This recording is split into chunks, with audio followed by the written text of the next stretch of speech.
Okay, my friends, in this video I'm going to go through what's called a 3-needle bind off. So this is a way to create a really lovely flat seam so it's not bulky. Another way to bind off would be to literally bind off each stitch on each side and then stitch them together after. So this is a way of not having to do that because you're binding off and seaming up at the same time, which is pretty cool.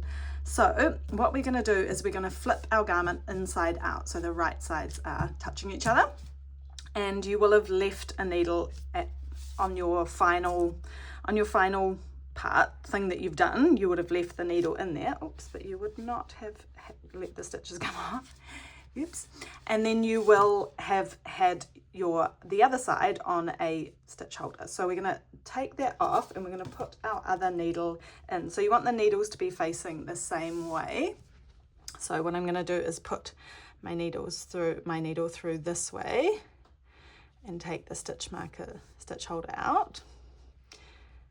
And it doesn't matter that my tail for this one is on this side because I have the working yarn on this side on one of the needles. So just so long as the working yarn is on the right side for one of the needles, that is all good.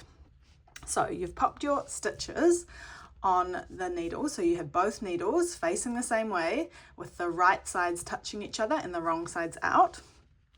And then you are going to grab a third needle because it is called a 3-needle bind off. So you will have one of these, which you would have done the start of your ribbing with, and we will do the V-neck with, so you may as well use him.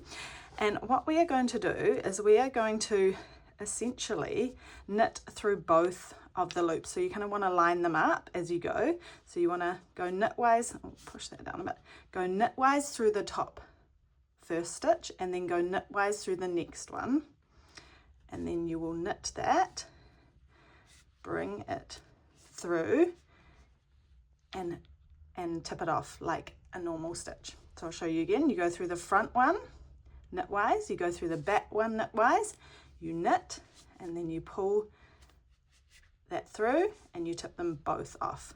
But because we are also binding off as we are seaming up, so now that you have 2 stitches on your right needle, you're going to pull one up and over, and that is your first bind off. So every time you have 2 stitches on this needle, you know it's time to do a bind off. Okay, so we're going to knit another one. So knit through the front, knit through the back, do your knit stitch, tip them both off, and because I have 2 here, I'm going to pass the first one up and over and I'm binding off. Okay, so I'm going to keep going with that. Knit through the front, knit through the back, pull that through, tip them both off. I have 2 on here, so that means I pass one over. And that's how we do a 3-needle bind off, my friend. Tip them both off. I've got 2 on here, so I pull it over, and you might need to push that needle back a bit just so it doesn't get in your way. Oop. You don't want the stitch to come off the needle. Okay, I'm going to reverse. It's always good to troubleshoot as we go. So you see that stitch came off the needle, so I pushed it back too far. Okay, so I'm going to reverse what I did. Eek! Reverse what I did. There's a lot going on here, guys. Get my posture back, my knitting stance back. Okay, so I'm going to try again. Go through the front, go through the back, knit it, pull it through and tip them both off. Now I have 2 on here, so I pull one up and over, do the last couple of stitches. It is a bit finicky, guys, but it is really worthwhile.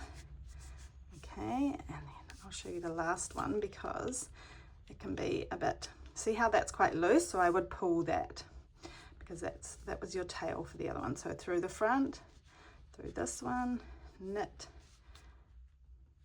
Oh, I've caught something. Okay. I'm going to pull that back. I'm going to get my stance back. Okay, I'm going to go through the front, through here. This one's quite loose, so let's just concentrate on this last one. Pull them through, tip it off, and then I'm going to pull everything nice and tight and pull that up and over. Okay, so what I'm going to do now is I'm going to cut a tail on here, our working yarn, and I'm going to thread him through this one. I did catch something there, didn't I? Thread him through from this side. I'm going to tie that off. And then you will have the other yarn, which was the tail of your other side, and chop that off to a regular length, and then we will weave in that end. Okay, and then this end will also get weaved in, and I'll show you the beautiful seam. A beautiful invisible seam that we have from our 3 needle bind off. Go forth, you've got this, ceasing.